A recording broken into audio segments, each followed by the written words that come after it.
So we're here to talk about active forms.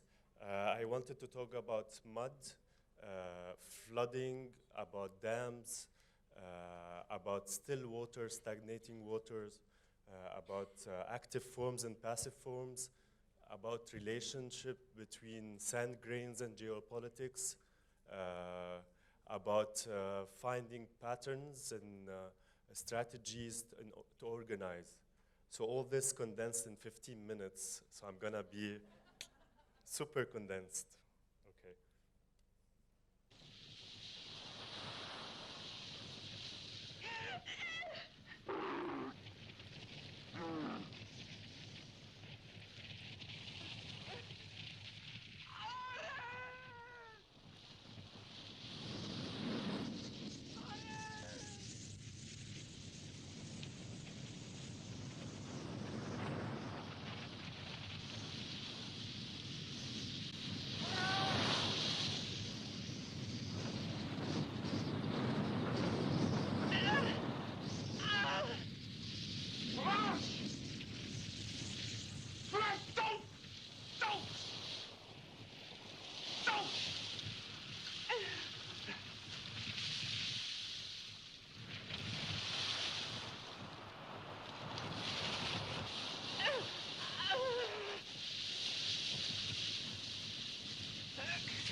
In David Lean's 1962 Lawrence of Arabia, Dodd's death, his real name is Ali, is filmed as he is swallowed in quicksand.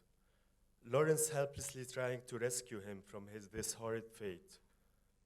This haunting image gave me nightmares as I watched this film over and over in my teen years. Images of quicksand were part of Hollywood fantasies before slowly disappearing from entertainment. When I recently mentioned to my 15-year-old nephew my fear of quicksand, he didn't even know what I was talking about. Dodd, or Ali in real life, did not die in quicksand as portrayed in the film. He died while guarding a remote desert outpost, and Lawrence only learned about his death several months later. So this is pure fiction. For quicksand to be formed, this requires the presence of standing water, which is highly unlikely on the slope of a sand dune, as Lean's film depicts. And science has largely debunked the idea of someone being swallowed by it. Quicksand takes hold of a sunken body the same way thick mud can suck in a tree log on a rainy day. Motion only strengthens its grasp, creating a vacuum pressure. So the most effective way to escape the clutch of quicksand is to make slow, subtle movements. Deeper pits of quicksand, though more dangerous, are still far from being life-threatening. Our bodies are able to float in water. Therefore, floating force would prevent any unlucky traveler from sinking beneath the surface, unless, of course, the victim would fall head first. Since motion increases suction, the best course of action is to remain still and lie back. Then it would be nearly impossible to drown in a pit of quicksand. I'm not sure what is to learn from this, but this is how my fascination with these bodies sucked in mud has started. Excavating the History Museum. On March 11, 2011, an earthquake and tsunami hit northern Japan, killing over 15,000 people and causing enormous damage to cultural heritage sites, including museums, some of which house collections of over 20,000 archaeological relics. The Rikuzantakata City Museum was completely destroyed by the tsunami when waves struck the building from 3 directions.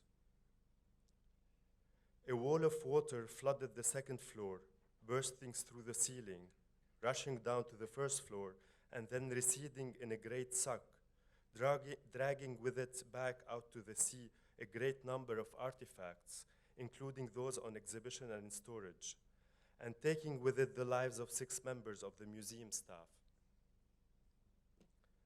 When the water retreated, mud and debris had covered everything. A team of archaeologists joined the rescue workers who rushed to the site. They worked side by side, trailing through the wreckage, trying to recover the dead bodies, trying to salvage the artifacts. The best course of action is to remain still and lie back. But what is it about mud that is so fascinating? Mud is a mixture of soil or dust and water, forming a layer more or less thick, more or less dirty on the ground. It is a mixture of water and fine sedimentary particles of silts and clays. With time, old or fossilized mud deposits turn into lutites. When a mud is rich in organic matter and sediments in the bottom of the water, it consumes oxygen and becomes anoxic. It can, however, be aerated by worms and animals, but mud also provides shelter for many animal species such as worms, frogs, snakes, clams, crayfish, etc. Other animals such as pigs, rhinos, and elephants use them to cool their bodies and to protect them from the sun's rays. Mud is used in the oil industry when drilling. It lubricates the bit's teeth in contact with the rock, reducing its wear and its temperature. It makes it possible to raise rock debris towards the surface, and it balances the pressure with that of the deposit. But mud is also the creation myth. Throughout the Quran, the soil used to create Adam is referred to by many names, and from this we are able to understand some of the methodologies of his creation. Each name for soil is used at a different stage of Adam's creation. Soil taken from the earth is referred to as soil. God also referred to it as clay. When it's mixed with water, it becomes mud. When it is left to stand, the water content reduces and it becomes sticky clay. If it's again left for some time, it begins to smell and the color becomes darker, black, smooth clay. It was from this substance that God molded the form of Adam. His soulless body was left to dry, and it became what is known in the Quran as the sounding clay. When it's knocked, it produces a pottery ringing sound.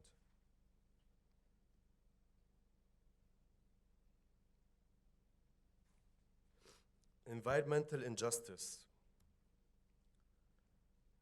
Perhaps no space represents the periphery of human existence as do swamps. Not fully land, not fully water. Swamps were dreaded spaces, a space of the unknown danger, where mist arose from enigmatic and ghostly landscapes that caused sickness and death in pre-germ theory consciousness. 19th century perception of swamps were that these places were inherently diseased and dangerous. Swamps were places that foreign beasts and alligators inhabited. Animals that did not reside fully in water or fully on land were particularly feared in swamplands. These places were described as alien and threatening. The animals inhabiting swamps were symbolic of their pervasive and clinging dangers. Both the animals that inhabited swamps and the terrain itself were dangerous. Yet swamplands have more complicated history and narratives. During slavery, swamplands provided a route to escape from slavery for runaways. Runaway slaves were safer fleeing near swampland and escaping through these spaces as dogs might lose their scent, and planters attempting to track them down might fear entering into these dreaded places. Remain still and lie back. Former slaveholders would argue that African American were dying and becoming sick from tuberculosis, cholera, pneumonia, and other diseases because they were biologically unfit for freedom and citizenship.